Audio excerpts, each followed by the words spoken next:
You've just made this controversial.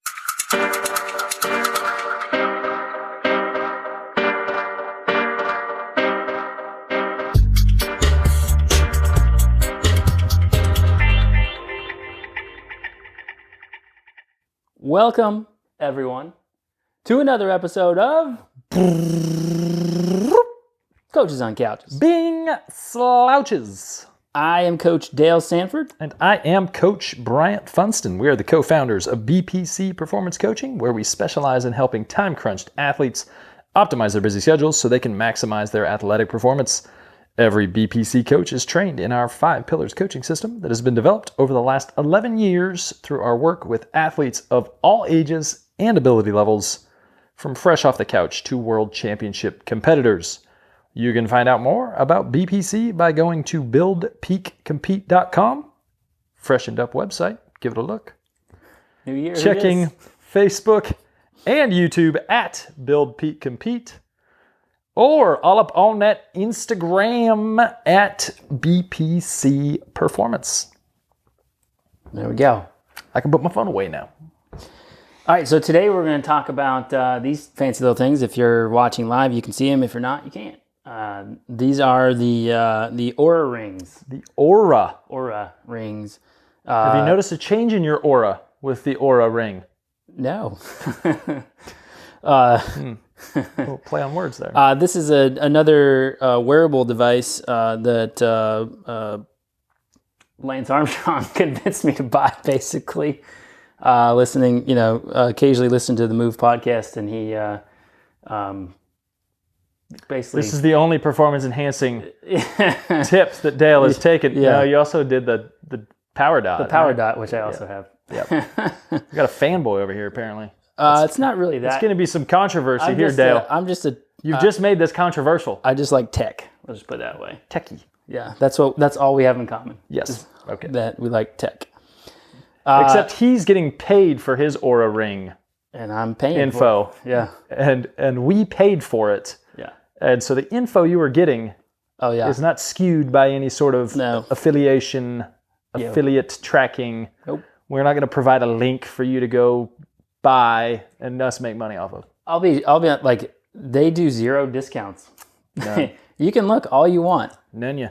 They did a thing over Black Friday or Christmas holiday deal, but they don't normally do. It's like Apple; they just don't normally do discounts. Yep, and cost. Yeah, it's $300 basically for the ring. So first off, what the heck is an Oura Ring? Yep, that's a good start.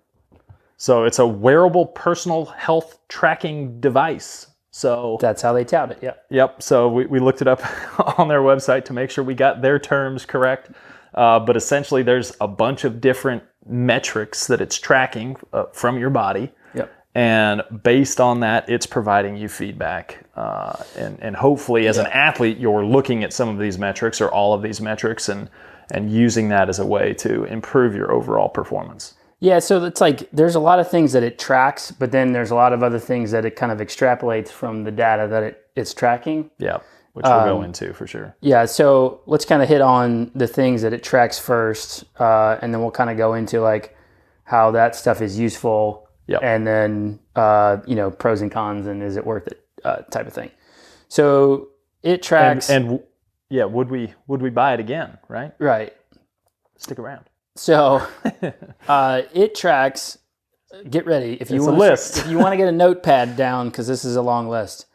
It tracks HRV, heart rate variability. Yep.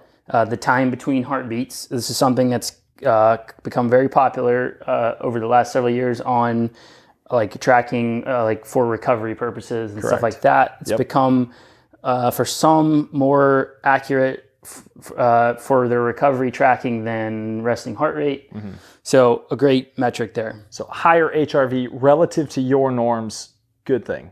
Yep. Lower HRV relative to your norms. And that's kind of a key. Like good and bad, but it's more of a more recovered, less recovered type of thing. Yeah. It tracks your tons of sleep data. This is most of what it's tracking is while you're asleep. Let's just put it that way. Yeah.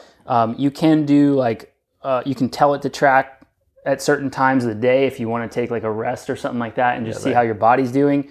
But majority of it doesn't start tracking until you're basically in bed or laid down, because it will track like short naps and stuff like that. But most of it is, a lot of it is sleep data. So HRV, like we said, your bedtime and awake time. So when you got in bed and then when you got out of bed, which then extrapolates time in bed and then total sleep. It tracks your latency, which is basically how long it took you to fall asleep. It tracks your resting heart rate while you're asleep, your lows and your average resting heart rate as well, and it literally tracks it on a graph. Wake up time, which is kind of like when you start moving in the morning. Respiratory rate, so how many breaths you take per minute. It tracks your activity during the day, steps, calorie burns, which we'll get into. It's kind of a pinch point for us a little bit. Yeah. Again, naps. Basically, the other big one was temperature variation. Yep. So this is the big metric they've marketed heavily for tracking the onset of COVID. Yep. And this is like, from what I understand, the NBA adopted the Oura Ring during the bubble period, so that like it could help predict athletes or players who were, having possibly an onset of COVID. Yeah. Essentially, what it does is it's setting up the first couple weeks. It's trying to set your baselines. It's setting norms for you. So it's not going to tell you with this temperature variation that you've gone from 98.6 degrees up to 99.6. It's not a thermometer in that regard. Instead, it's letting you know what your trends are and what your body temperature is relative to those norms that have been established. Yeah, so I think that's a good point to add, that it does take like a month to kind of like really get used to you. Yeah. Because there were a couple, after a couple weeks, I was like, I don't think it's really telling me anything, because there wasn't enough backed up data to know like an average of anything. So, and if you think about it, like as coaches, what a person does on a specific day is good, but analyzing trends, it's a trend, is kind of more important. There's no one data point that's making or breaking any, like if you're trying to predict anything or find a limiter or something like that, it's going to be off a trend and not off of one data point. So you got to give it a month to figure out you. Yeah. I think we kind of went into like just some of the other like quick features of it.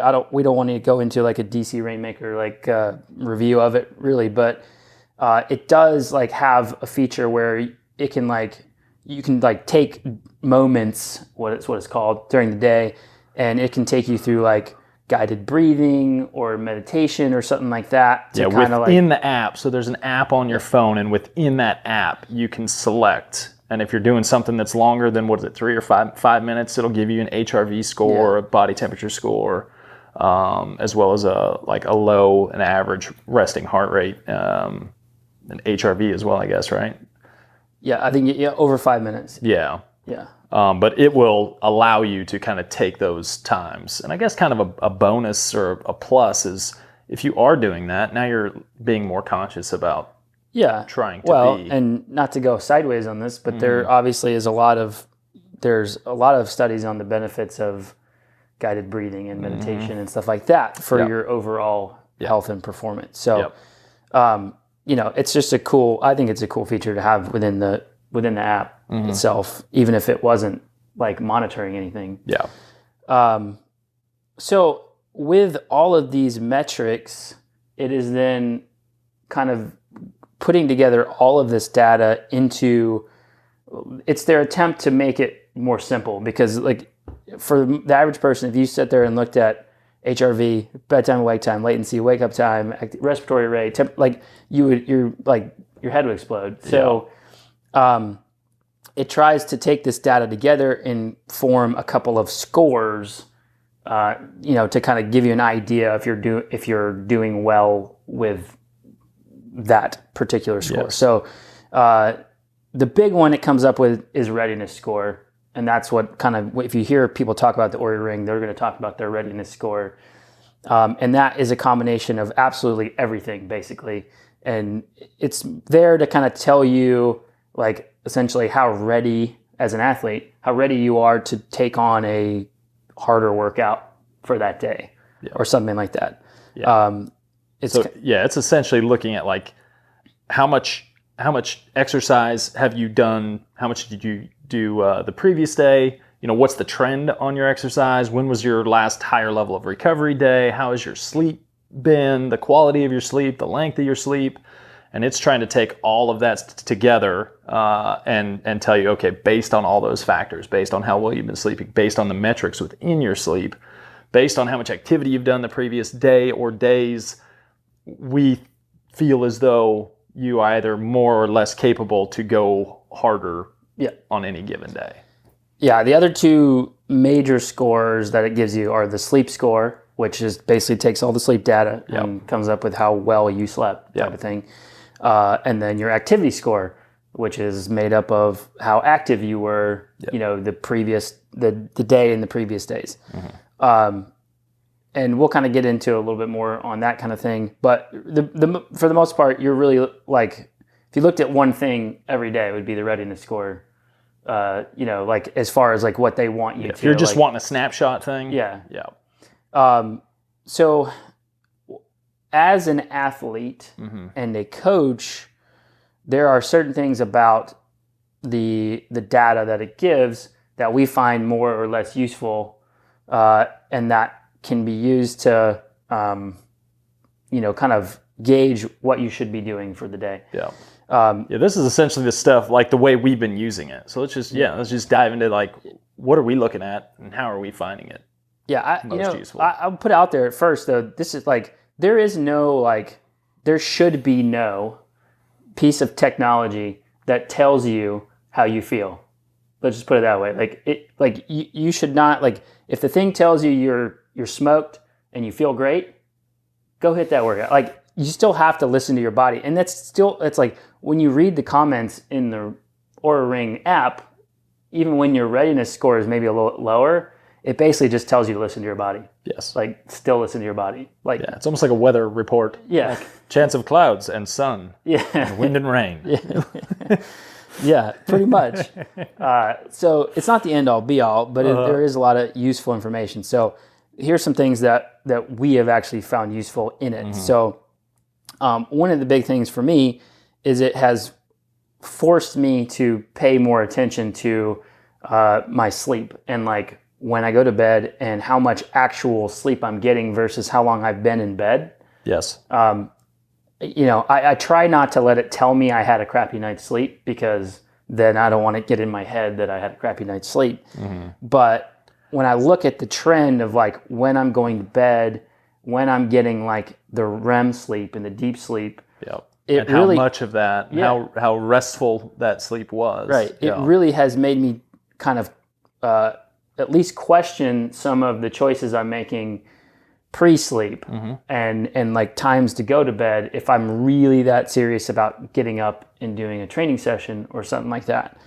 For sure. When it's like a nutritionist, when you say, well, I want to lose weight, first thing they're going to tell you, write it all down. Let's start tracking. Track it.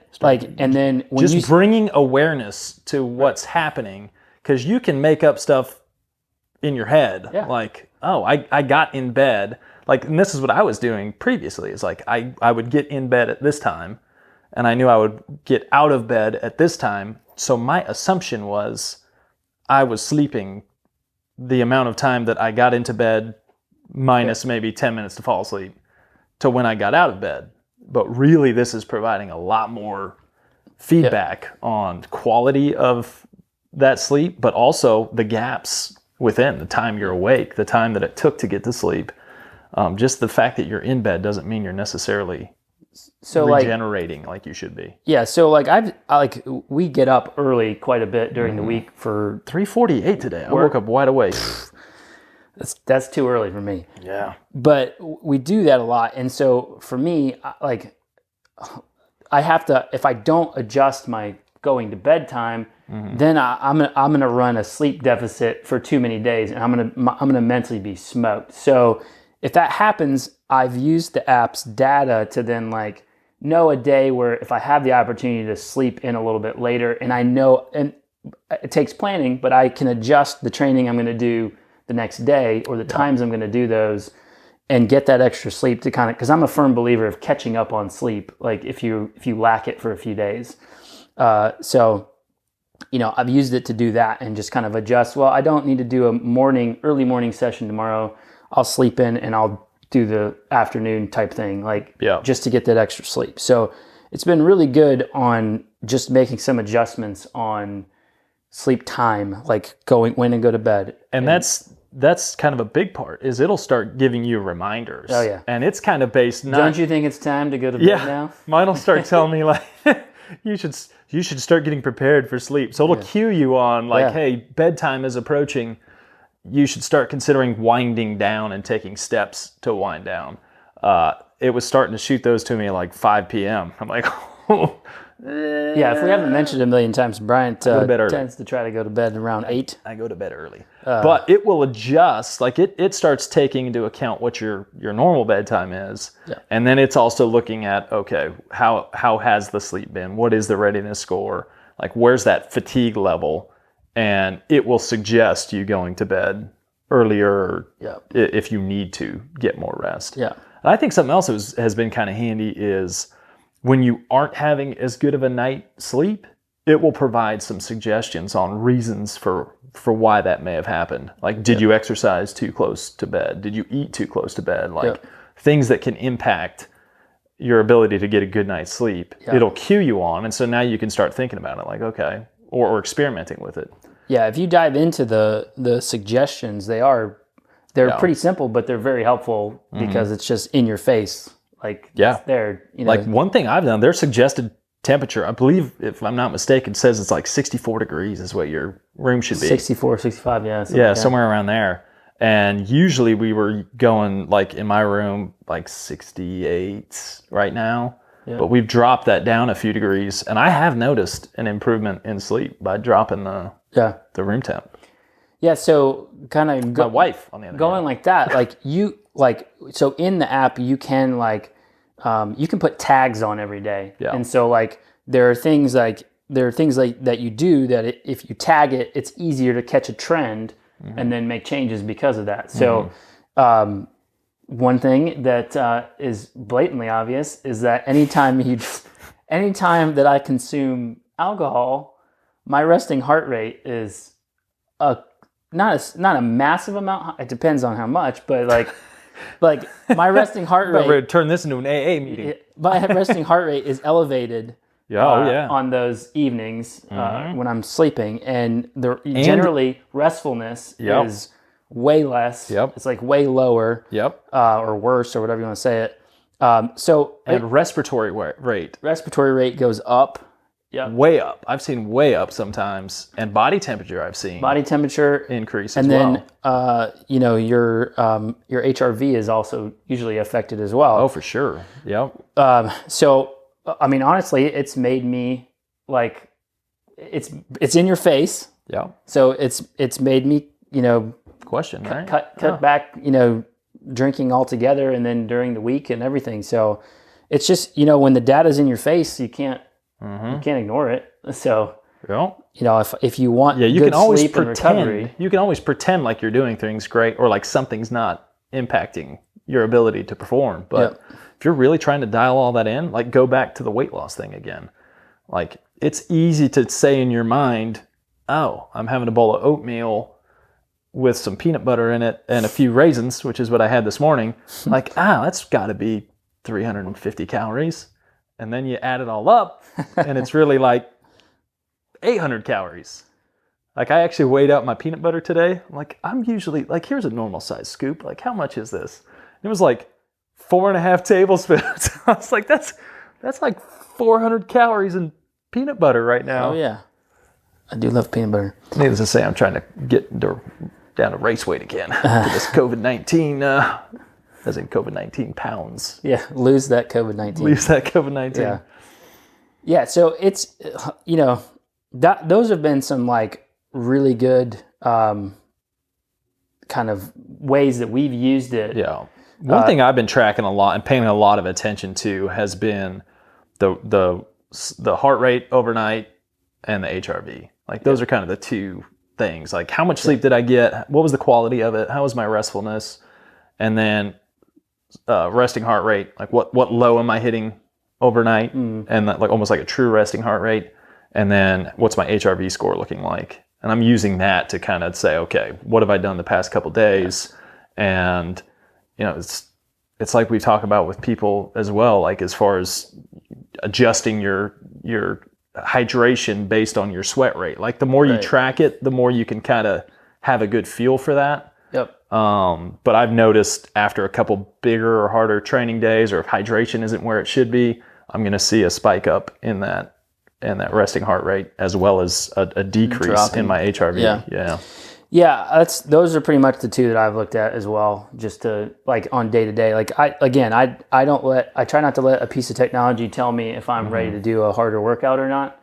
But usually if you see those increases in resting heart rate and the decrease in HRV, the way I feel usually is pretty close. I have had some nights where a couple, and I guess this comes with any technology and data, where I've questioned like the data it threw at me. Like either it was like, most of the time it was like my HRV after a hard workout day was like really high. I'm like, there's no way that's possible because I'm smoked. Based on the average of what it's been for 3 months.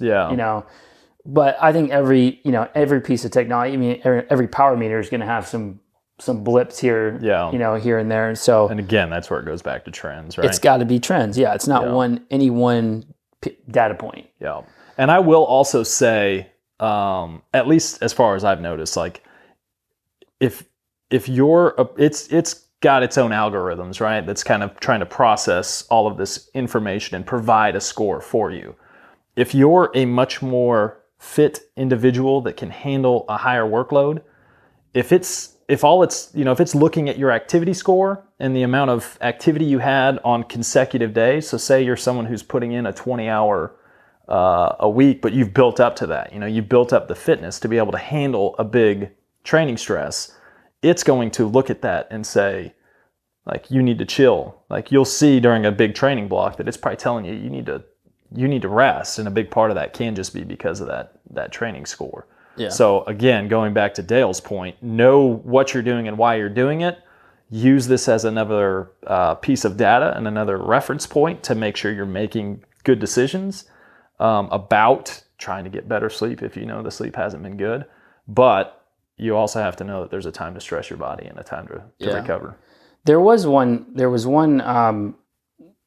thing that we didn't mention as a feature that is like super eye-opening to me, is your inactivity. Oh yeah. And the thing it'll send a thing a notification to your phone, like, hey, you should think it's time to stretch your legs. Like, the Garmin's do that too. They'll have the move, like if you don't move for a while, it'll beep at you or whatever. But the amount of time that I spend inactive, like, I think it's an eye-opening, not just for me, but in general, like, even as athletes, when we're getting, even upwards of like 3 hours of training in a day, we're still spending the majority of the rest of the day 8 hours inactive is not uncommon to see. Like, sitting and like being completely inactive. So like, you're thinking about, you're spending like 7-8 hours sleeping, 8 hours, it's a very small amount of time that you're actually being active during the day, unless you have like a manual labor job or something like that, where you're, if you're a desk person, you're inactive like a lot more than you probably think you are. I think people get the idea that we're, as coaches, we're like always like training, doing training sessions and coaching and moving around, and the majority of what we do is online coaching and training programs and stuff like that. So looking at data, not partaking in data. Yeah, we spend a lot of time in front of a computer, and so, but that has it's gotten so eye-opening to me. It's made me change a habit of just sitting there for hours. Yeah. You know, it's made me take more frequent breaks, get out. And I think overall it's helped mood, it's helped productivity in general, like all this stuff. So it's just, it puts a lot of data in your face that like you can't ignore. Yeah. Really. Yeah, exactly. Yeah, for sure. So we kind of laid all that out. There are a couple cons to this thing that drive me nuts. And, but I would say that, you know, before we go into them, they're totally fixable, like easily fixable. And it's not a hardware thing. It's just software.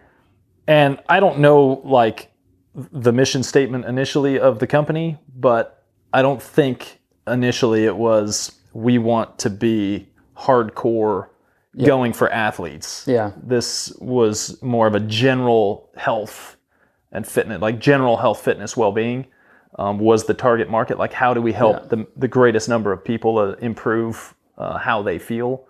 So the stuff we're about to say is in our regards as coaches and athletes. Yeah, don't try to hold me. Sorry. It's not COVID friendly. Comfy. And the biggest issue I have had has been the activity tracking while you're training. Yeah. Has been way off. Yeah. So like, I'll go out and do a 4-hour bike ride, and I'll come back and open my app up, and you got to open the app for it to transfer the data. Yeah. I'll open the app up and it'll say your calorie burn is now at 346. I'm like, yeah, the heck it is. Like, I guarantee you I just burned 2,000 plus calories. So the reason that can become an issue, and the workaround right now, is you have to go in and on the app add a workout. You select the duration that you were out there, and you put in the intensity that it was, and then it will put in a value, like a caloric burn value for you, which goes into your activity score for the day. So it's to measure how much work you've done to impact your readiness score. You need that data to be accurate. Well, I've gone the way of trying to get it all to like upload automatically. And the only integration they have right now is Apple Health. And Apple Health, in order for you to get any workouts from like Garmin Connect, Zwift, Strava, whatever, you then have to integrate those with Apple Health. So first you have to upload the workouts to your Garmin Connect. And I found that you actually have to open the app to like, it's not like a seamless yeah, you have transfer, to open the app to get it to then recognize, or for Health to recognize that there's a workout there. Gotcha. And then Health will realize that there's a workout there. And then you have to check the Health app to make sure it's there. And then once it's in the Health app, it'll be in the Oura Ring app. The other problem I have with, well, besides the fact that that's annoying, like that you have to like go in and manually do that. It's not just like, it doesn't work in the background. Like you have to like open it up and do it. Time crunch people don't like messing with that. It's annoying. Yeah. I mean, but the other thing is that it will not let you retroactively put in workouts. Big problem. I mean, so it like, if you're talking about, so explain that. If you're talking about trends here, yeah, if you're talking about trends over time, like there's been like 4 and 5 days straight where I've like totally forgot to like open the apps and upload the workouts.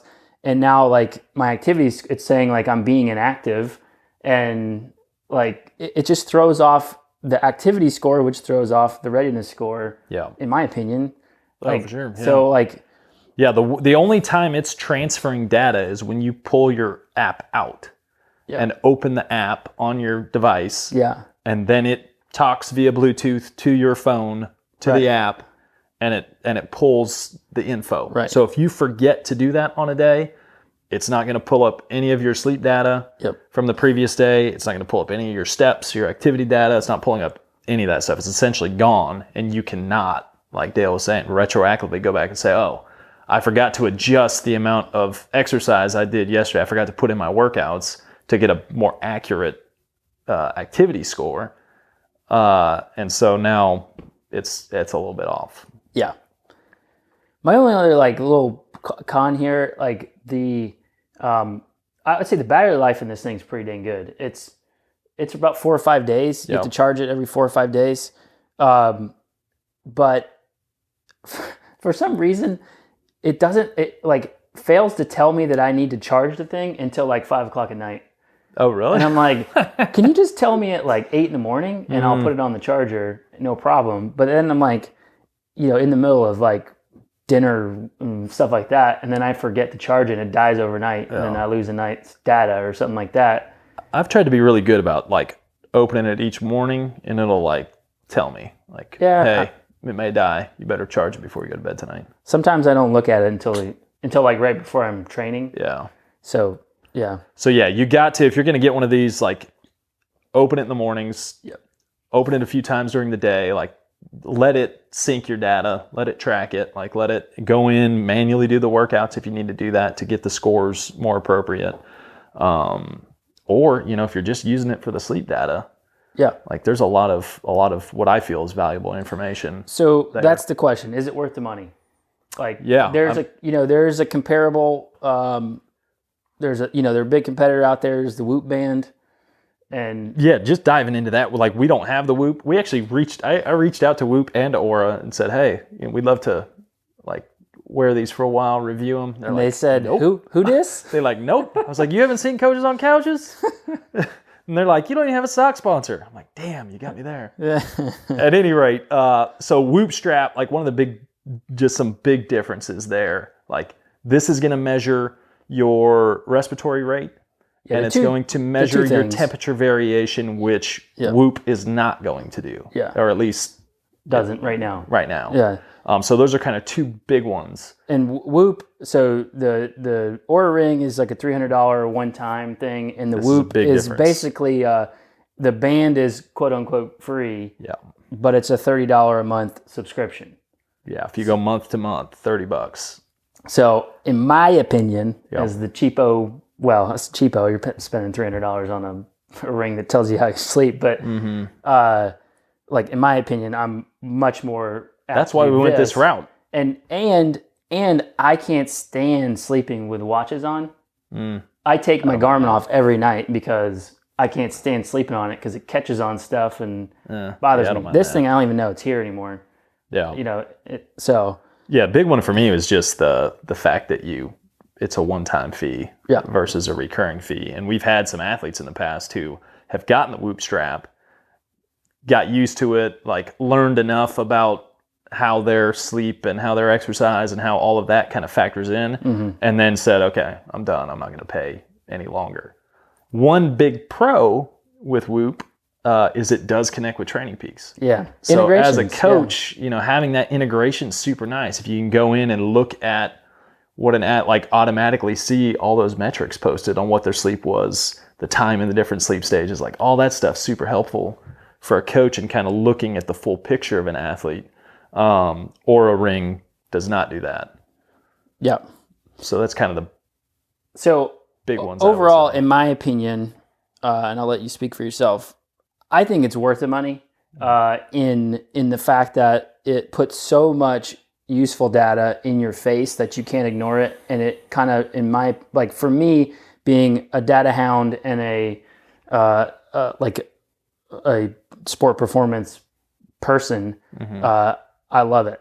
So, it's worth it to me. If they can make some changes to the activity tracking integrations and stuff like that, it'll be a no-brainer, in my opinion. But, I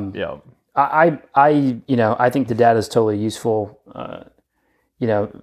not necessarily, again, for deciding whether or not I'm going to attempt a hard workout today, but making some changes so that I am more recovered and can get more of those hard workouts in a week.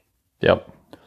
No, I would say 100% the same thing. Like it's brought just the awareness that it's brought to kind of what's going on, like another area. We talk all the time about how there's so many variables when dealing with human performance that the more awareness you can bring to each one of those areas, if you're in a dark room and you're using a flashlight, you can only stare at, one thing at a time. Whereas the more stuff that you can shed light on, flipping a big light on where we can see hydration, we can see nutrition, we can see the training, we can see the power, we can see the heart rate. Now we can see more on a sleep standpoint. And then I feel like the big thing is, if you really want to make it worth it, you need to actually take some time each day to pay attention to what's going on, to put in those tags that you can put in that show, okay, yesterday was a big training day, or I had 6 beers last night, or, like put that stuff in, because now you can go on their desktop, you can use your regular computer, and there's a big cloud dashboard where you can really easily start looking at all these different trends. And if you have these tags to go along with that, now long term you can start really making some changes to improve your performance. So if you're just gonna buy it to have it look cool, I would go with one of them little rubber band ones. But if you're someone who's really concerned about trying to really, get the most out of yourself, it's like any piece of tech. If you're just gonna buy it and just to see the numbers and never do anything with it, then it's not worth it. Yeah. I mean, yeah. But if you actually will use it to make some changes to your day to day and whatnot, then totally worth it. Oh, for sure, exactly. So yeah, I guess ultimately it comes down to you. Like, oh yeah, will you make changes based on what you're saying? Isn't that the case all the time? All right, did we cover it all? That's it. I think we got it. All right, we appreciate you guys hanging out, listening, watching. We'll catch you guys next time. Adios.